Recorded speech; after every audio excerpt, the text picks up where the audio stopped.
this generation is better equipped to deal with a zombie apocalypse than a day without the internet.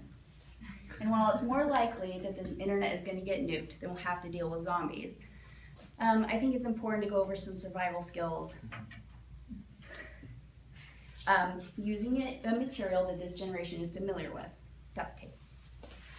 Duct tape is a unique material because of its strong fabric backing and waterproof front. It can be bent, molded, and stuck. It is inexpensive, lightweight, and compact. No survival kit is complete without it. This handout lists 19 creative ways you can use duct tape for survival skills.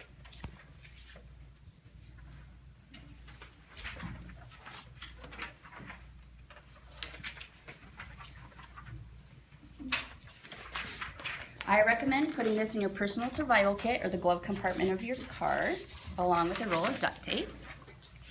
Just in case. My kids are always making things out of duct tape, like wallets, knife sheaths. Okay. So these are some really good suggestions for practical uses as well. Not that knife sheaths aren't practical.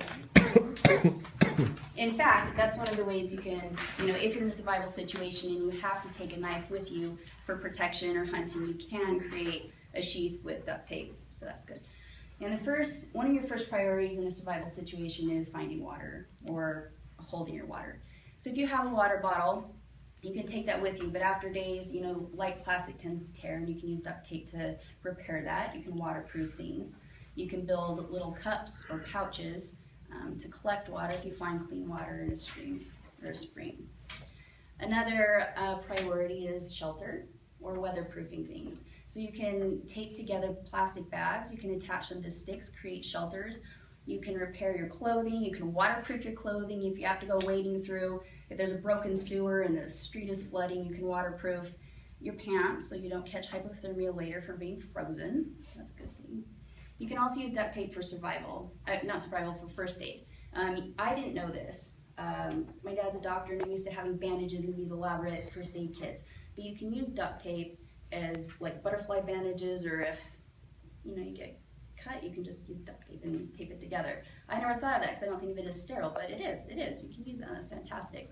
You can also use duct tape to create a sling if you need to, or a stretcher. This was a cool idea. If you go online, you can see pictures. But if you take two pretty sturdy branches and you make these X's, or kind of a webbing between the two branches, it actually creates a stretcher. So if you and your buddy's family have to carry somebody who's incapacitated, maybe a pipe's fallen on them and they're just out, you can create a stretcher and carry them out.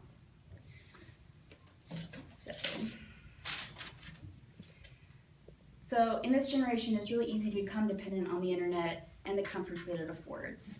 And I challenge you all to take a kind of a reality check of your physical surroundings and what you would do in the event of an emergency. And take the Boy Scouts advice to always be prepared. And the first step is to keep this list along with a roll of duct tape in your backpack in the glove compartment of your car.